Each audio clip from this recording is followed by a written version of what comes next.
Hello and welcome to another episode of the D.A.R.E podcast. We're all about successful mindsets.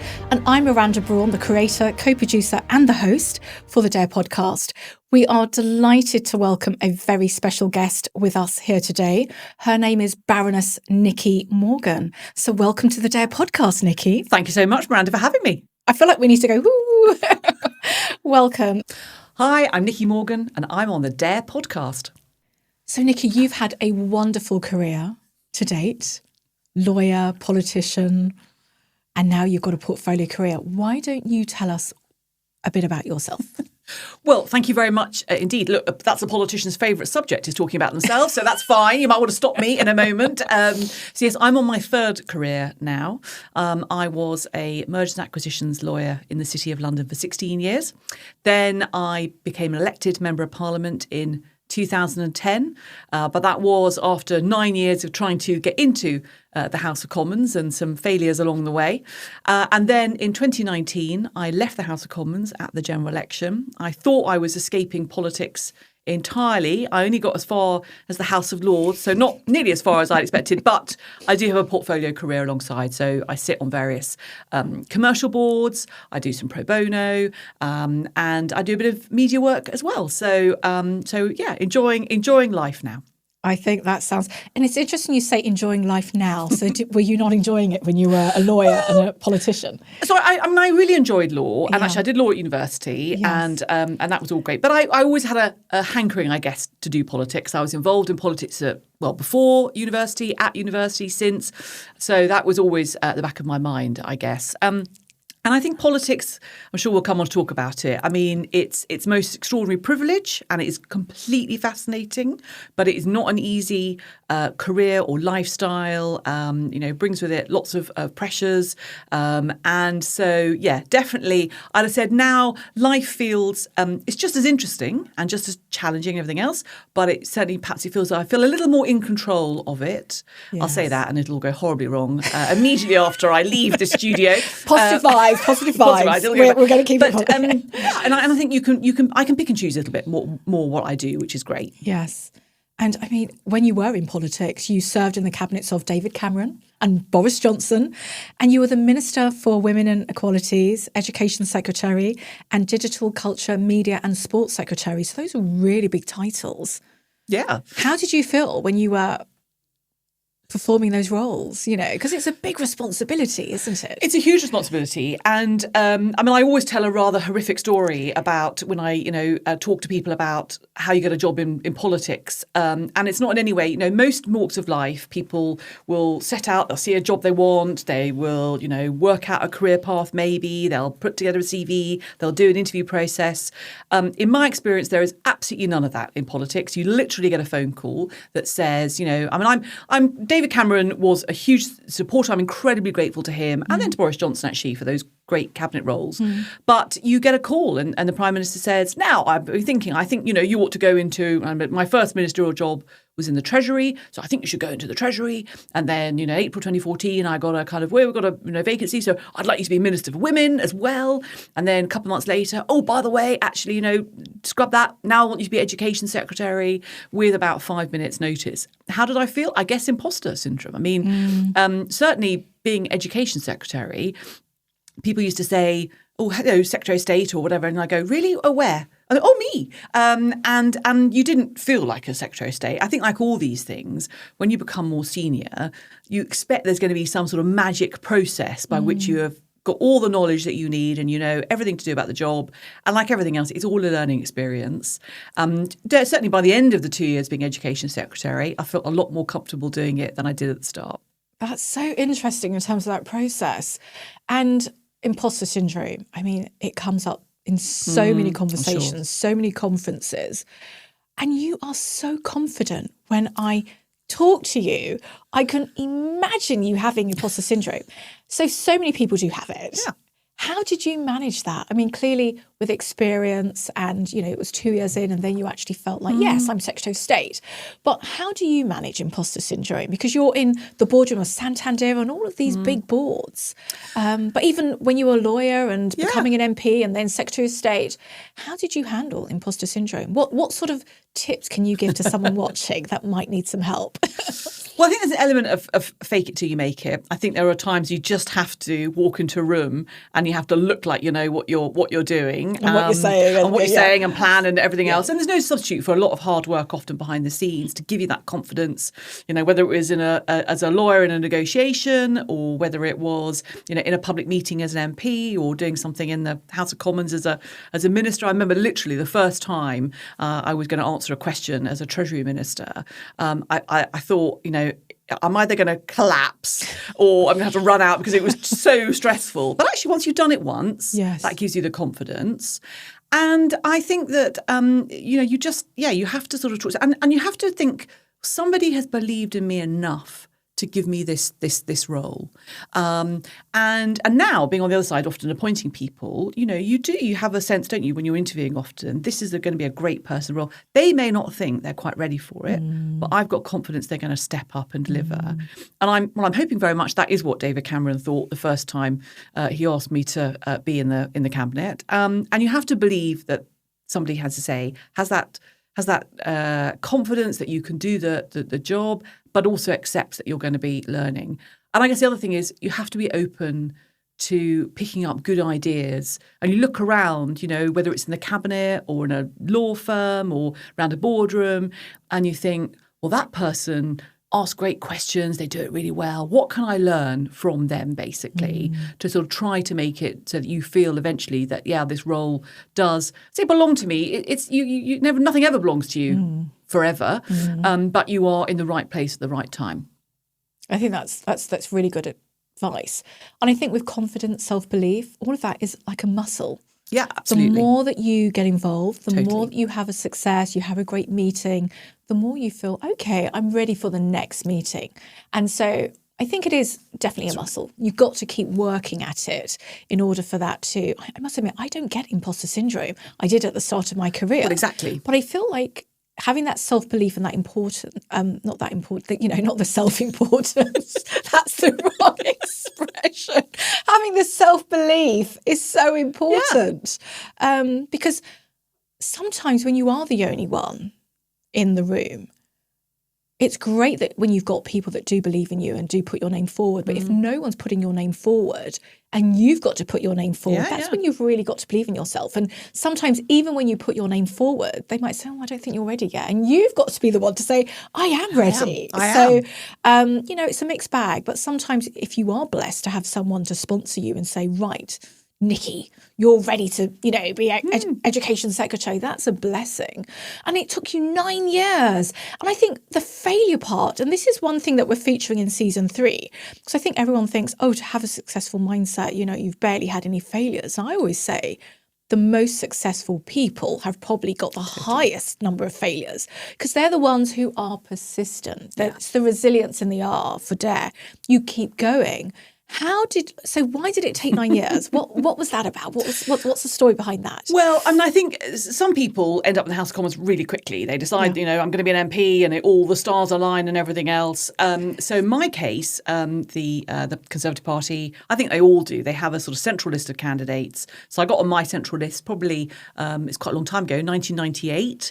And then 99 I got selected and I stood in the 2001 general election in Islington South. Now, it wasn't a seat I was ever going to win. It's not a seat that's ever going to be won by the Conservatives. But it was a great experience. And so I suppose that's a sort of, you're going to go into something and you're going to learn a lot from it. But ultimately, that time, it'd be a bit like applying for a job and thinking, actually, I'm going to do this because it's going to be a great experience. But I think the chances of me being appointed are very, very small. But actually, it gets you to a different level, gets you to meet people, gets you to try. In my case, what being a candidate felt like and everything else. And then in 2004, I stood in Loughborough, which is where I ultimately became MP for. And, again, no guarantees, but I could tell by the end of the campaign, it'd been a good campaign, was going to have a good result, but wasn't going to win. But the lessons I learned from that, you're absolutely right. Persistence and resilience are huge life skills I think we all have to develop. And how you bounce back from failure. And failure is a very subjective word. I mean, I think, we can have things where you've had, it hasn't turned out the way you would have liked, but ultimately that is a step along that trajectory, the journey to your ultimate goal. And that is, as you say, that is not a bad thing at all. And actually, when I look back, I think actually to one early on may not have been a good thing for my legal career or my relationships or anything like that. So, these things happen, I think, at the right moment. But also just pick up something you were saying about sort of earlier imposter syndrome. I think the reality is as you get older, you kind of, I'm saying you care less about what other people think, but also you are more confident in saying, well, I don't know about that, or here is something I can learn from. Whereas I think when you're younger, I certainly found I was paralysed by fear about what I thought I should know. And it was completely unreasonable for me to know. So it is all about gathering those life experiences, and failure is definitely helpful in that. Yeah, but I think also the experience for me, I was completely new to the corporate world, completely new to law, banking, the trading floor. And so once you have the experience and you have some successes under your belt, that helps. I think that really does. Definitely. So experience really helps. So I always like to go back to childhood. And you were born in Kingston upon Thames. Yep. So Wikipedia is correct. Sometimes Wikipedia is not always the best source of information. So tell me about you as a child. What were you like? Did you want to be a lawyer and then a politician? So I don't know when. So my father. So I grew up in a very happy, normal household. My parents, just before my father died, they'd been married for 53 years. Wow. And I had a younger brother who's 3.5 years younger than me. And I guess I sort of drifted along a little bit. Really, I wasn't entirely sure what I wanted to do. My father was involved in politics, so I delivered my first leaflets when I was about 6 years old. Wow. So we were always discussing current affairs and stuff at home. But I really only got into politics and law probably in the sixth form. And it was really funny. At the end of my lower sixth, which was year 12 these days, I discovered ambition. And my ambition was to become head girl of my school. And as a first kind of campaign, I was like, actually, that's a position I'm going to go for. And I was successful. Brought lots of lessons in itself. But yeah, I think my parents always wanted, high aspirations, but there wasn't lots of pressure. Probably more traditional in the sense that my brother probably had more pressure than I did. I think there was probably still an expectation that, actually growing up, being a mum, being happy and all the rest of it, there wasn't as like big then. And then my parents were a bit kind of like, well, where did that sort of university and that ambition come from, that desire to go to big university and that law thing? And that was a surprise to them, but they were always incredibly supportive.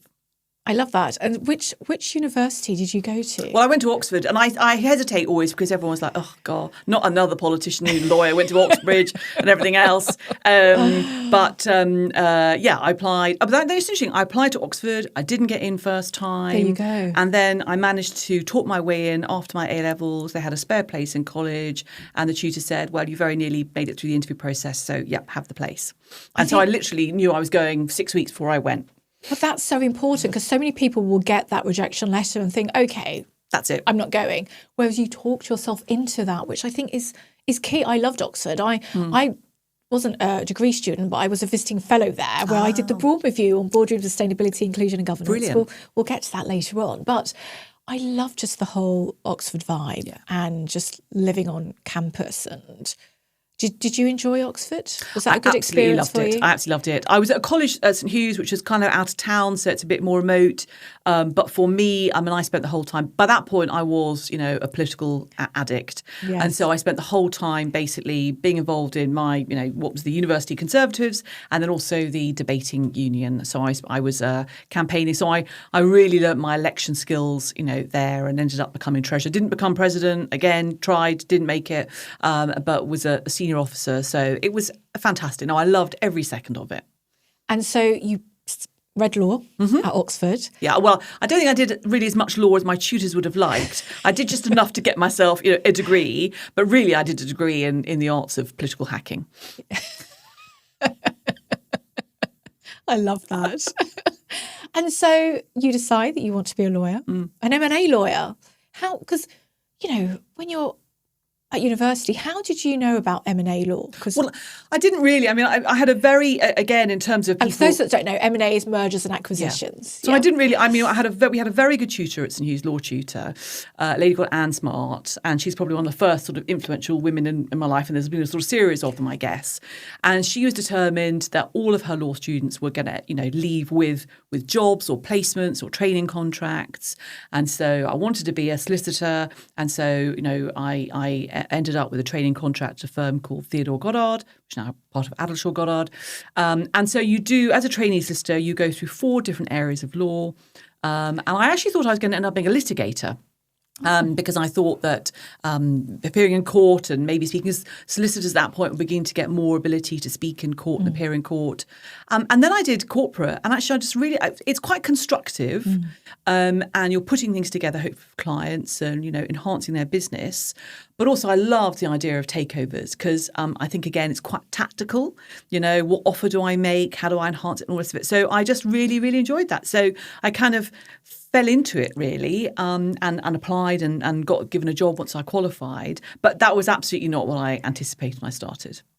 And I think that's really interesting because lots of people, when you look back on the last 20, 30 years, everyone, like even with my career, people think it was a plan. I was like, no, it just sort of organically happened. Yep. Yes, you might want to be a lawyer, yes, you might want to be a banker, but where and how that happens, you just have to go with the punches. Exactly. Because sometimes it doesn't always go to plan. Yeah. But I love that. So you're a lawyer, you're an M&A lawyer.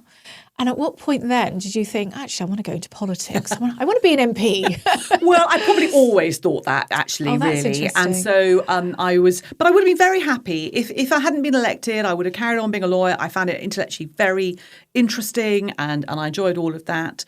But as I say, I qualified in 1996. And then by 1998, as I say, I was, we'd had the Conservative Party had a big historic defeat in 1997. And I could see they would need a new generation of MPs to rebuild, to stand a chance of being in government eventually. And I thought, well, I'd like to have a go at that. There was a big generation of us at Oxford, actually, who ended up in the House of Commons.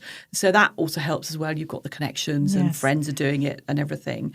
And so I thought I would give it a go. And it was always, it was difficult because obviously what that signal that sends out to partners in the law firm is, she might be okay, might be good, but actually her ambitions lie elsewhere.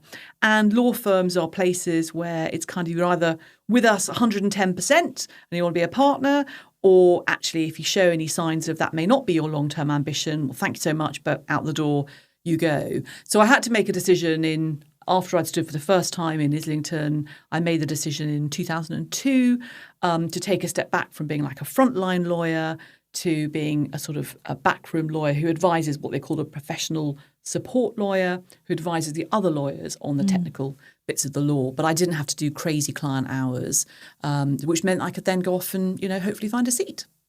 Which you did. Which I did. I mean, just even the resilience of going for 9 years. I mean, did you ever feel like giving up during those 9 years? Or were you adamant, no, I'm definitely going to be an MP. I've got to keep going. Well, I didn't know I was definitely going to be an MP, but I knew I wanted to give it my all. Yeah. And I think the biggest ask was I was the candidate in Loughborough, where I did eventually win for 6.5 years. And, juggling 2 houses, 2 things that which effectively almost became 2 full-time jobs. And in the middle of that, I had my son. He was born in 2008. Was a huge ask, and it's not just a huge ask for me; it's a huge ask for my husband as well, because politics appears to be a whole family endeavour. Even if they're not particularly interested in politics, it still puts a huge burden on the other halves. And so I guess.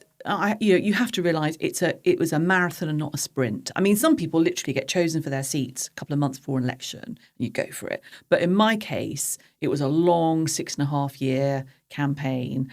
And I had some rules. I said, I'm never going to ask myself why I'm going to this event, because if I meet 2 people who haven't met me before, that could be, useful. And everything is a learning experience. And, I sort of have a plan, and you're just going to execute the plan. I had a great team around me, which I sort of built of committed people. So eventually in 2010, it all came good. But there were absolutely no guarantees, at all. And it's really interesting. One of the first words of advice that one of my first mentors in a US investment bank gave me, and he sat on the board of this bank, was your career is, and I was in my 20s back then, your career is a marathon, not a sprint. Exactly. And I think that's so important.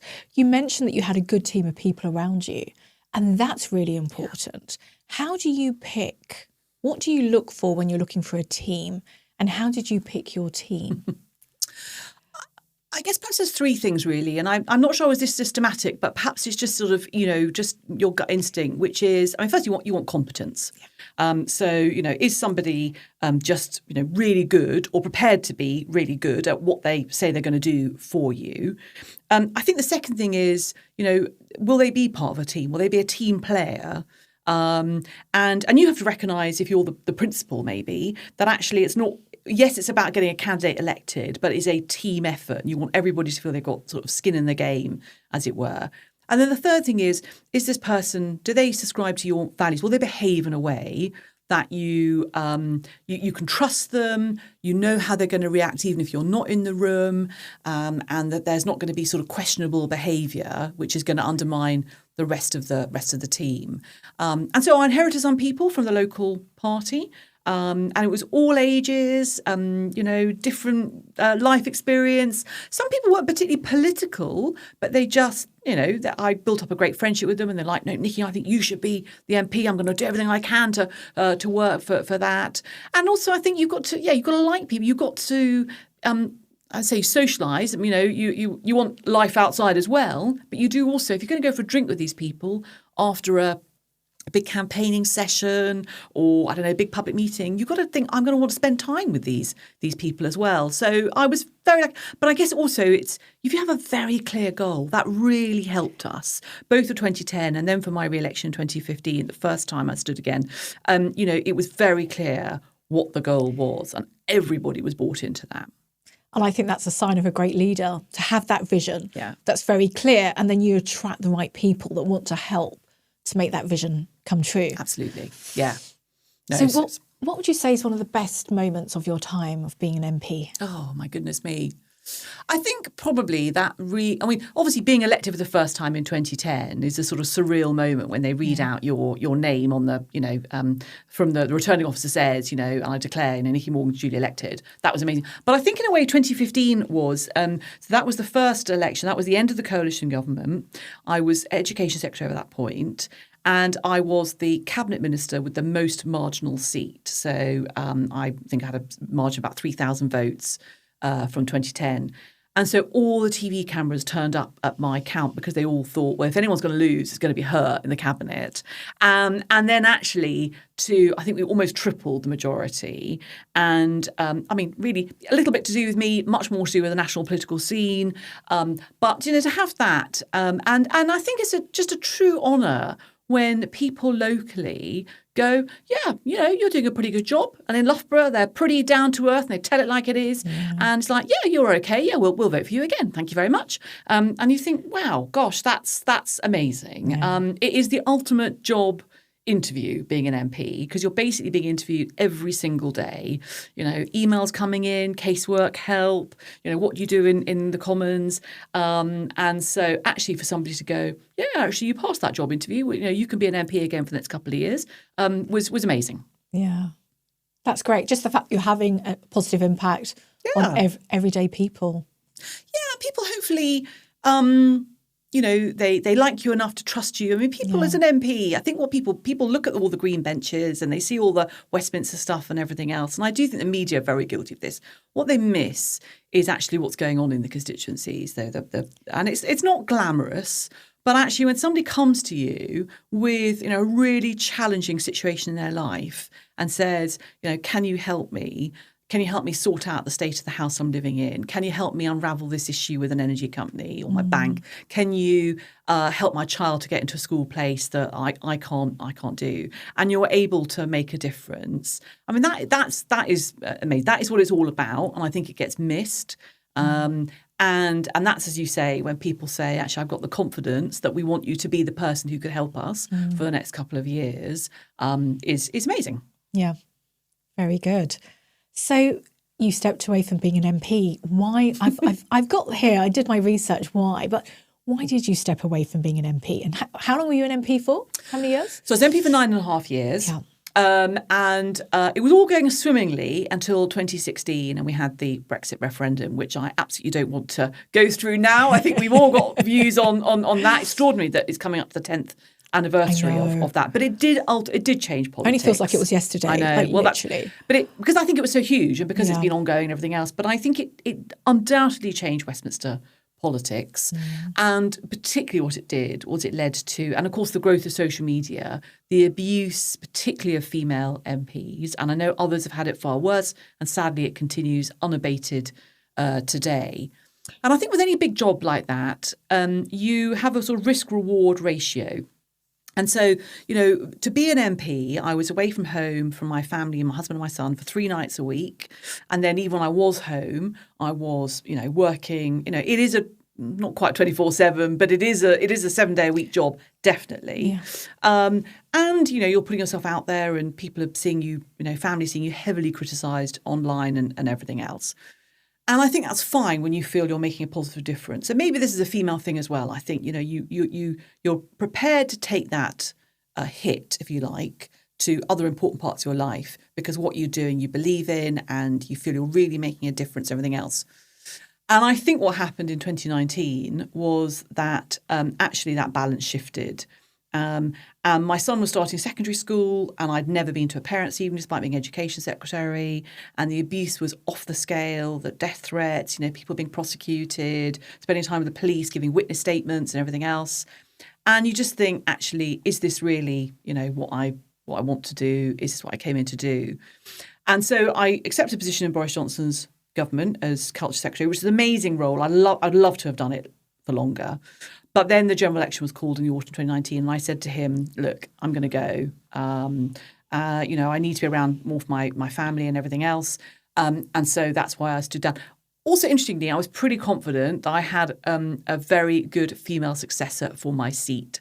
And I thought, actually, this is also a good time when I can be confident about the person that I hope I'm going to be able to who's going to inherit the seat, and she did at the subsequent general election. And who was that? Jane Hunt, who would be my caseworker for the best part of 10 years. So she was great. So she knew the seat, and I knew she'd be a great member of Parliament. So all those stars aligned, and you think actually, and I also think there's a big secret in life to know when to get off the stage, or when to accept when actually to life leave is moving the party on. early. Yeah, exactly. You don't always want to be the one right at the very end. Exactly. They're saying, please go now. You're still here.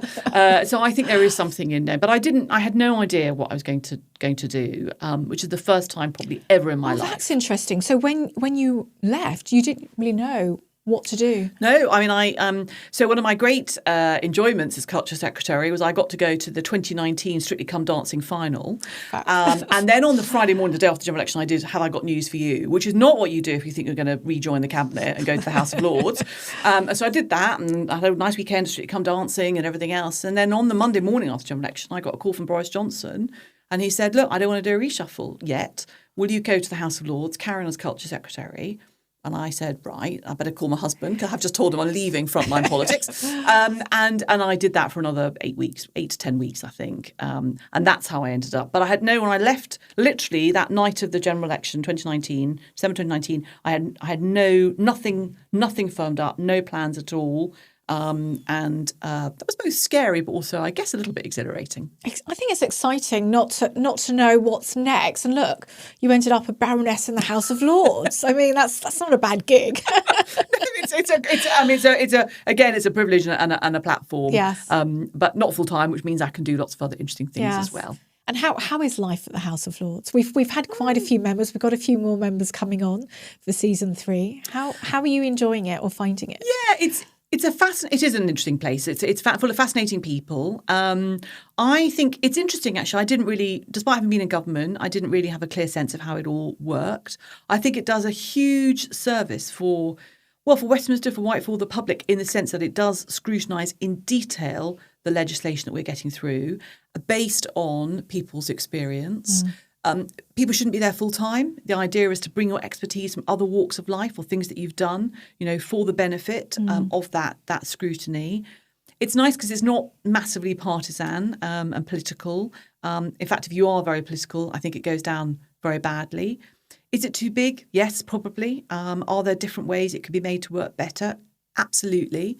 But it is amazing. I've probably got more law changed or have more influence over the law there in the just over 6 years I've been there than I did in the whole of my time in the House of Commons. Because you can actually win debates and arguments and people listen, and you can, if you need to, if you get the House behind you, you can win votes and as I say, change the law that way. Yeah.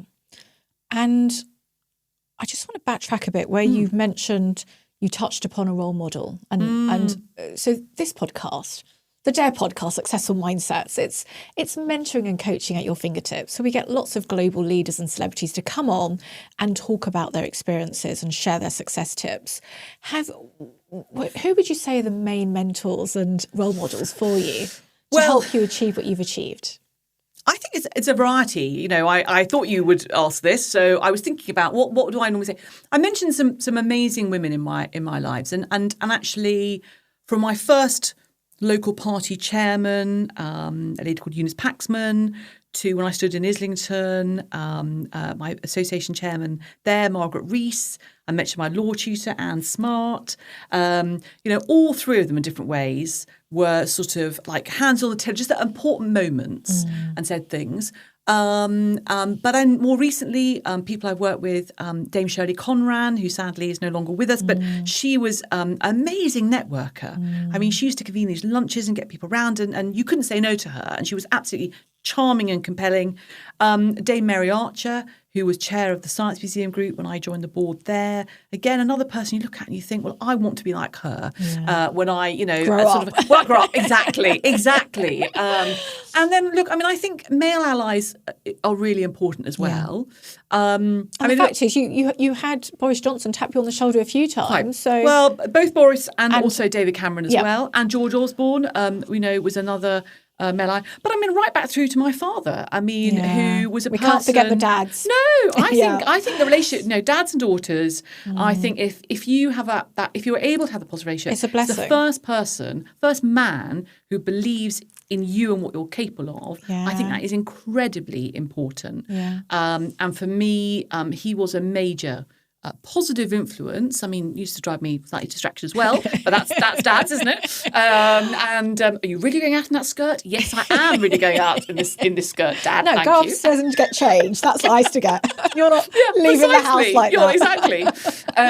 But equally, I think that is very important. So I think it's a succession of people. I can't say there's like one person, but I do think in life you look at various people and you think, as you say, I want to be like that when I grow up, or I'd love to chair meetings, I'd love to network like that person, or isn't that a great way of conducting themselves? I want to be like that. And I think accepting, when somebody gives you some guidance and advice, as I say, those three, women right at the sort of start of my career and everything else, and my political and legal careers, taking their advice, their help as well. And I think I'm a great believer in, trying to pay it forward. Yes. So now, actually, later on today, actually, I've got a mentoring meeting with somebody I'm mentoring, and I think where you can help, that is really important. Definitely. And you're helping here, just being part of this platform. Well, I think you're helping the podcast. I mean, I bet lots of people listening, very inspirational. Yes. Well, I also want to backtrack a bit when you were talking about, the death threats, etc., when you were an MP. And I hope this episode is going to inspire the next generation of politicians from all different backgrounds, not just more women. And what would you say to someone who's listening or watching this and they're thinking, well, I'd like to go into politics, but I don't really fancy the abuse? So I would say do it anyway, because I think it's amazing. And actually, I think politics, Westminster, works better if it is truly diverse and represents the country or looks like the country it's aspiring to represent. What I would say is, I think probably like all these things, there was a period when social media appeared on the horizon, and yet it wasn't regulated, or nobody thought how to limit their exposure to it. And of course, as we're sitting here today, there's an ongoing debate about banning social media for under 16s, for example. But one of the things I say now to people who and I get asked that question a lot, and I have to say, I think I'm not alone in this. I do sometimes think, well, perhaps I shouldn't talk about it because you don't want to put good people off. But I think you have to go into a career like politics with your eyes open and understand. And as I say, for families, they have to understand, some of the challenges you're going to face. But there are ways of limiting your exposure. You don't need to be on certain platforms. I think we are much better these days about thinking, why would you don't engage? I think the authorities are much better now about, monitoring accounts, everything else.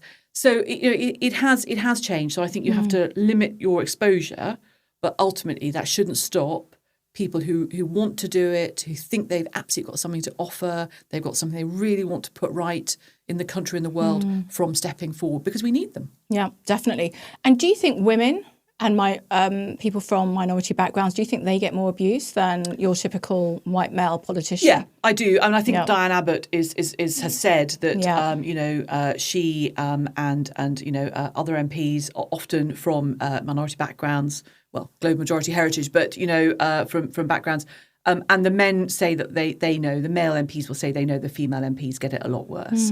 And so I think that is a case. It's not it's not alone, because there are some men who've had obviously terrible times as well. But yeah, but as I say, I really don't want that to put people off, because there are ways of managing these things. And I do think the sort of free for all on social media that we had is coming. It is changing. It's coming to an end, and the culture on there is changing slowly, but it's changing. Yeah, and I actually know Diane. I've known Diane for like over 10, 15 years. I think we need to get her on as well. I think we are. What a great guest. Yes. So what do you think is the biggest misconception about you being a former MP? Well, I suppose you'd have to ask. I mean, it's funny, actually. I think that people kind of perhaps expect somebody who is going to be, let's say, high maintenance, but also somebody who is very ideological. I think people just assume that all politicians are very ideological and very political. And look, there's a time and a space for that, and I've done that in my career.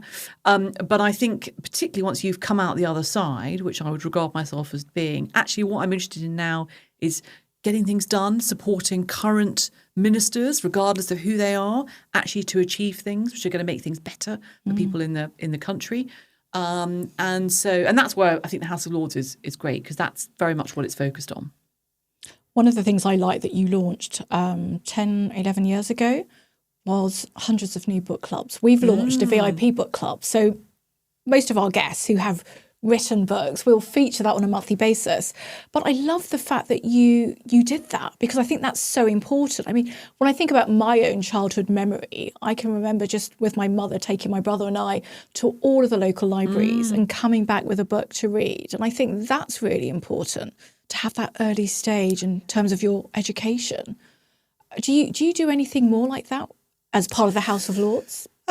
We haven't. Well, I mean, I think there are issues like that. Yes. That we will, people will address, and that's what's lovely about the House of Lords is people have got their own particular interests and everything else, and we will talk about. Obviously, we've just the school. There's a schools bill going through at the moment, Children's Wellbeing and Schools Bill.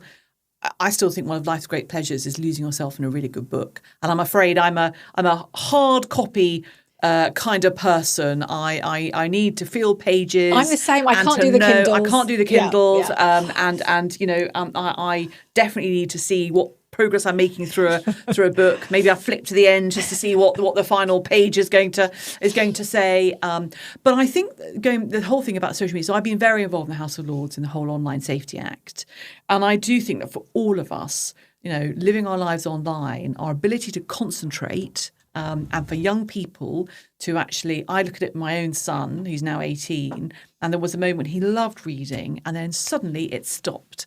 And it was all about online and everything else. And it's been, maybe he'll go back to reading, books eventually. But I think as a generation, it's a struggle versus the online world. Yeah, I mean, I love it when I don't get the train that much now, but when I do get on the train and you see a child reading a book, I love to see that rather than they've got an iPad or a phone, in front of them. So you've now got a portfolio career. Yeah. You're on boards. You're a member of the House of Lords. I imagine you don't have a typical day, but what would a typical day look like? There's no such thing as a typical day. I mean, I live in Leicestershire, So, there's a day there when if I'm at home, might be some, online meetings. It's like more relaxed. There's plenty going on, but I might have a bit of brain space and everything else. Able to have lunch with my husband and see my son off to school, although, really at the age of 18, he's like, oh, mum, no. So there's a bit of that. And then obviously life in London as well. I spend a lot of time on the train between the two. So I know that line very, very well. I mean, I think it's a mixture of sometimes there are days full of meetings, board meetings, committee meetings, maybe it's a debate in the House of Lords or online calls. But I guess, the meeting cycles, it's all often planned in advance, the board, so you get a sense of what's coming up and when. It's very difficult to describe. But I mean, that suits me very well because don't think I'm the sort of person that could, repeat cycles and days and meetings and all the rest of it. So I like a bit of variety. I'm exactly the same. I think that's the blessing when you do have a portfolio career and you're in different boards, you meet different people. Absolutely. No day's the same. And look, today you're recording the D.A.R.E podcast. So. Exactly. I know, that's right. Amazing. So D.A.R.E, the D stands for having the determination to dream bigger. Yep. A is about the action. R is the resilience. But it's also rest and relaxation and the easy energy. How do you rest and relax? Well, my family would say not very well. But I do think it's important. And I've done a lot of work around mental health as well. And I think actually getting a break from that, and particularly getting away from the screens, is really important. Yeah. And I say that as a person who has just spent the whole weekend working and reading because I've got a big board cycle this week. So I don't always practice what I preach. My big thing has always been running. And I got into that actually years ago, 2004, I did my first charity run when I was a candidate in Loughborough. And we had a local children's hospice and I did a 5K. And actually I loved it. And I am in no way, my family would tell you I am the least sporty person. I did no sport at school, if I could avoid it. But actually, since I do find running, and I'm never going to win any races, but the mental health break you get from it. Yeah. And I don't listen to podcasts. I might listen to music when I'm out, if I'm running, but it is a bit of a brain space. I've just got into yoga, and so that's completely different. But again, makes you feel, I think, good in a way. And things like reading, and just try and social. I mean, contact with people, socialising. I don't need many excuses to have a glass of wine with somebody, but or gin and tonic. But I do think that human interaction is really, really important. So I regard my friendships as tremendously important as well. And we're all busy, but a good friendship where you just pick up where you left off is, I think, a really important thing in life. I think that is priceless. And I think the fact that everyone is on social media and everyone is so busy with work and family, but I think having that one-to-one interaction, I think that's so important. And it's wonderful that you're doing all this great stuff with mental health, but you also, you are doing your running and your yoga and the socialising. All of that really does help to keep you rounded. What would you say is your most proudest moment? Oh, my goodness me. I think, apart from obviously things like, becoming a mum and all that, but in terms of my professional career, I think probably given my maiden speech in the House of Commons way back in 2010. Yes. I mean, that was having worked for a long time to get somewhere. I suppose like all these things, you think that's the end of the journey because you've got there. That's the first thing you do as a member of Parliament is you give a speech. Of course, that's just the beginning then of who knows what. And you never know in Westminster what's going to happen literally from hour to hour almost. But standing there, I remember I was given a speech. Unusually, it's all written down. Normally, I speak from notes, but on that, you're allowed to have every word written down if that's what you want. And then my brain was also going, you're in the House of Commons, you're standing in the green benches and no one's telling you shouldn't be here. You're actually legitimately elected. You've done it. You've done it. Exactly. Yes. And that was a an extraordinary moment. So, but I'm very fortunate. I've done lots of great, enjoyable things. Yeah. And it's quite hard to pick one moment, actually. Yeah. And so this is a Successful Mindset podcast. I've done vision boards, visualization. Do you do any of that? Did you do any of that in order to get to where you are today? Because it's been a wonderful journey. It has, and as you say, totally unplanned, really. In ways, although not complete. I mean, in the sense of you think So I haven't done the sort of visualization, although probably I have in some ways, in the sense of, you will kind of plan how you want a particular event to go, or, I'm a bit of a planner. I do like a to-do list. So writing something down, did you write your goals? Yeah. Like, look, I want to be an MP and these are the steps I need to take to get there. Yeah, probably ish. Exactly. And I do like, as I say, I like a list. I like to be able to tick things off, and I've done this and everything else. So yeah, there probably is a sort of a plan. But it has to be flexible.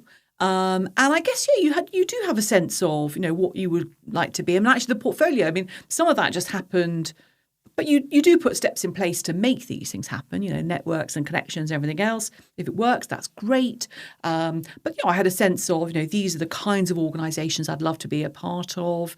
And how do I make that happen? So, so there's a little bit of planning there. Yes. I think networks and connections, you've mentioned that a few times. The first time, Oxford, going for that political career, and now within the boardroom, etc.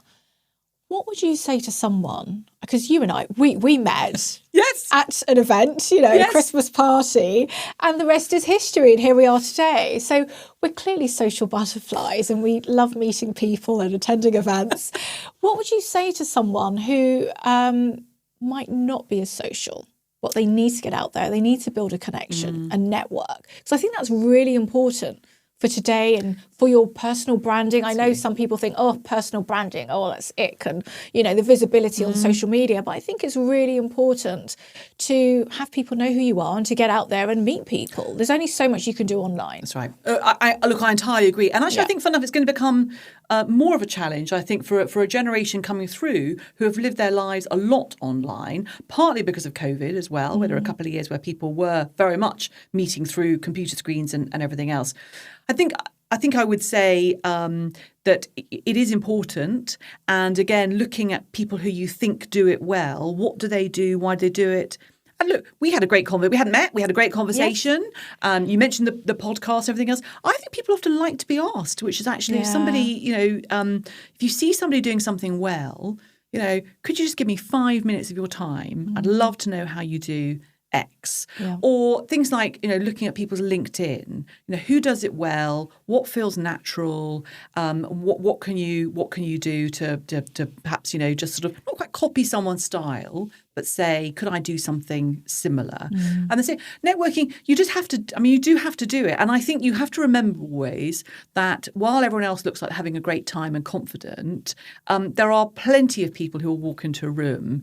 And I think I walked into that event actually, and there weren't very many people I knew at that event. And so you do have to sort of look at a friendly face and say, I'm Nicky, what brings you here this evening? Who do you know? Yeah. And most people will respond, generously. Yes. And they're there for the same reason as well. 100%. So nurture, and then nurturing those connections. So there is a bit of investment of time, and I think sometimes it's very easy to think, no, I'll just do my work, and that'll get me rewarded and everything else, and up to a point. But you do also need to build in time to make those social connections. Definitely. And I think that's not just externally, but also internally within your organisation, within your industry, whatever that is. Absolutely. It's funny though, because I think when I first started my career in my 20s, I was in sales roles and marketing roles, and then hedge fund sales trading roles. And so you're out there at conferences and you're speaking. Absolutely. And I remember one of the first conferences that we were sponsoring, and it was like 300 people. And I went round to every single person, got their business card, and the next day.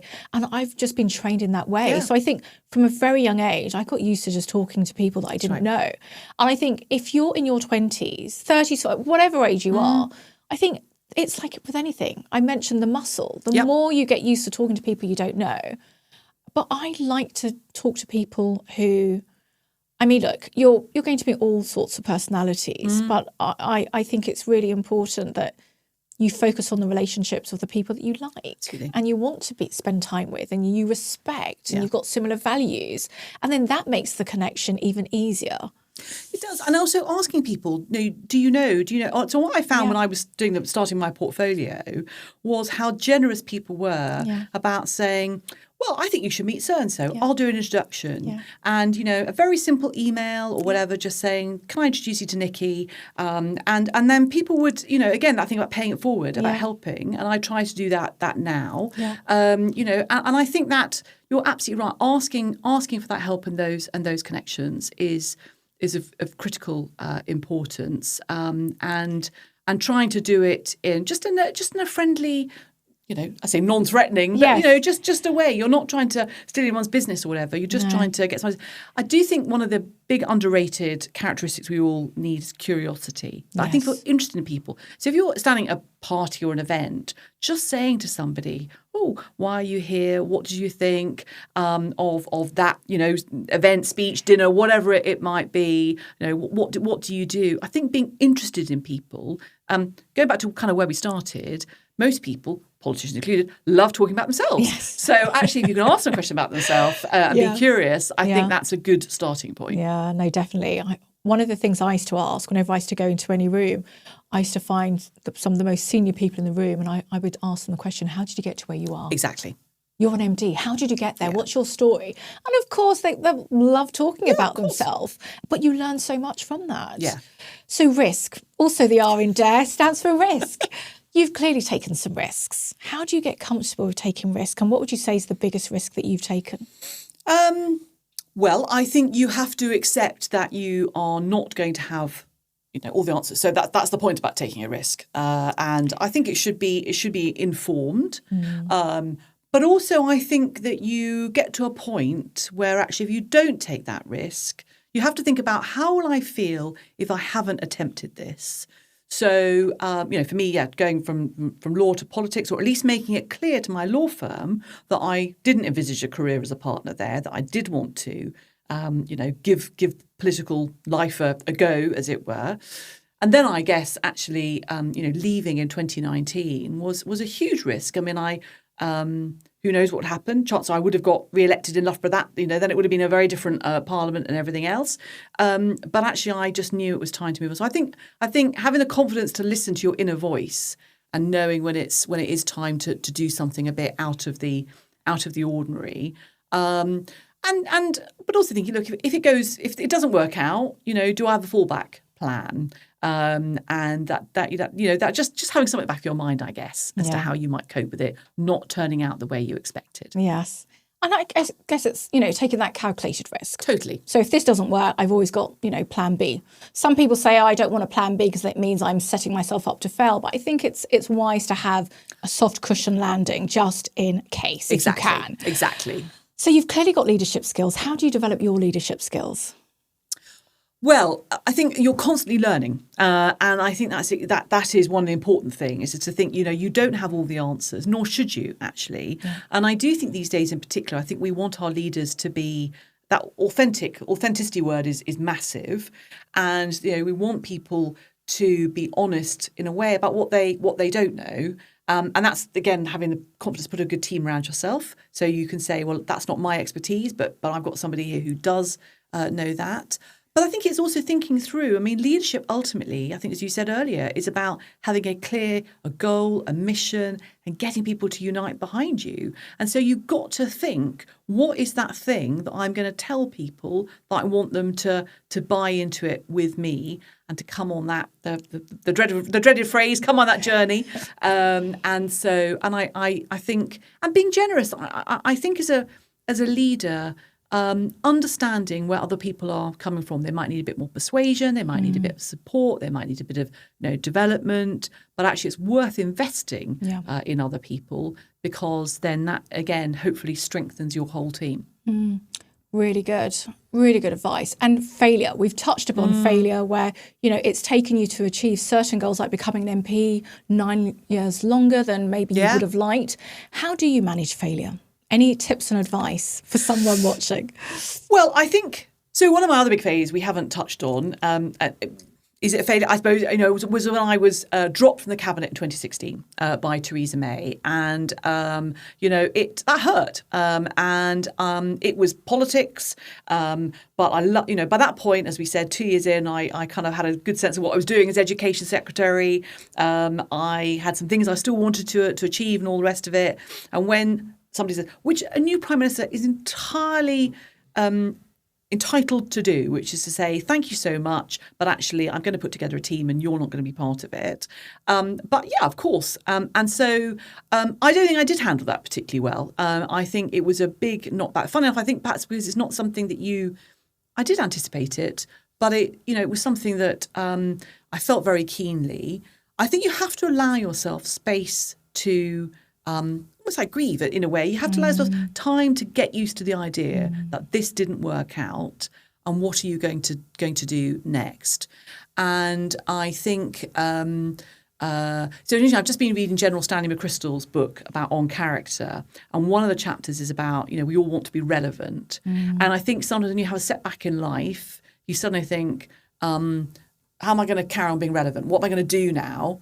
And so actually having some of the best advice is stand back, don't make any instant decisions, evaluate your options, and then work out what your next steps should be. Yeah, no, it's really, really good. And, this is all about reflection, and that's also what the R, the R stands for a lot at the moment. We're nearly coming to the end, but what's your version of success today in 2026? I think my version, it's it has changed. I think it's the ability, well, two things perhaps. It's the ability to have an impact, and that means completely different things to different people. Yeah. But it goes back in a way to that relevance point, I suppose, which is the ability to have an impact, but also the ability to do it on your own terms. Yeah. And I'm very lucky that the portfolio, of course I have to follow other people's rules and codes of conduct and all the rest of it. And hopefully my values align with that. But equally, I am, and as I say, definitely as you get older, it helps. You have the confidence to call things out. And so I think being able to be in a position where I'm able to say, no, I don't think that's quite the right way to do things, feels to me like success. I'm in the right place at the right time at the moment. Yeah, lovely. So what's next for you, though? What's the next plan? I don't know, actually. I'm enjoying what I'm doing. At some point, I'm hoping there might be, another board. There'll be another challenge. Yes. But I've got plenty to go on at the moment. So, I haven't got any immediate plans, but I think, I really enjoy the board work that I do, and more of that would be great. Yes. Fabulous. So we always end. We've got some rapid fire questions that we're going to get through. But before that, this is our traditional question. We always end with, what do you dare our audience to do? Even though the D.A.R.E stands for lots of different things, it also means, you've got to be daring. So what would you dare our audience to do? Well, I would dare them to go out of their comfort zone. Yeah. Maybe just once, maybe it leaves something else. But that point about going to an event where you don't know somebody, putting a post up on social media that is perhaps a little more challenging or newsworthy than you might other be, sharing a bit about yourself. That point about that networking and connection, putting yourself in a situation where you might just make a new connection that you hadn't anticipated making before. Great advice. So some quick questions in the last minute or so. So what's the first thing you do when you wake up? And well, sadly, it is probably look at my phone. Yes. And I know they say we shouldn't. You've got the 5 a.m. club. They run a marathon and, they meditate. And I do exercise early on in the morning. I suppose my first thing I do is listen to Times Radio at 6 a.m. So that's probably the first thing I do. Yeah. And then, unfortunately, the phone starts blinking at me. Yes. And what's the last thing you do before you go to bed at night? I read. I always read something before I. So it's a nice way put to the screen down unwind. And definitely read a hard copy thing. Yes. And what's keeping you up at night at the moment? Oh, probably. I think I can't quite cope with the change of temperature at the moment. So being either too hot or too cold. Yes, that's ditto actually. And what's your favourite book? What's the book that's changed your life, or a favourite book of yours? I'm not sure it changed my life, but my favourite book is North and South by Elizabeth Gaskell. That was my English A-level text, and it remains just a favourite. And I read it, every couple of years just because it's lovely. Yeah. And what's your favourite film? Oh, well, I suppose I've got two, but my original, Crimson Tide, which is a great film, nuclear submarine, Denzel Washington, Gene Hackman, brilliant. But the other one, which my husband complained about because he said there was no car chase and it was La La Land, which I think is lovely. And what about your favourite song? Oh, well, I'm a great fan of Robbie Williams. No regrets. I think is a good one. Oh, I love that. And so we ask everyone this question. It started with Marceline Fox, and I thought, well, I've got to ask Nick Leeson, and now I'm asking you. Heels, flats or trainers? Or trainers. Yes. I'm a trainer convert, and I do like a heel, but yeah, I think trainers are a definite improvement. I'm glad we can wear them with pretty well everything now. Fantastic. Now, we've come to the end. This has gone so quick. Is there anything else that you wanted to share before we wind this down? No, I don't think that's been brilliant, and I Fabulous. think we've covered lots of ground. So thank you for the great questions. No, well, thank you for being such a fabulous guest. We've thoroughly enjoyed this episode with you, and you've just been listening to Baroness Nicky Morgan, a member of the House of Lords. She has a portfolio board career. And welcome once again, and thank you for listening to the D.A.R.E podcast. I'm Miranda Brawn, the creator, the host, and the co-producer. Do keep watching, subscribing, following, liking, sharing, and you can, of course, watch us on YouTube, and you can listen to us on your favourite podcast platforms, which includes Apple, Spotify, Audible, Amazon, Buzzsprout, and the list goes on. If you would like to get in touch and sponsor an episode, you can email us at thedarepodcast@gmail.com. Until next time, be safe. Thank you.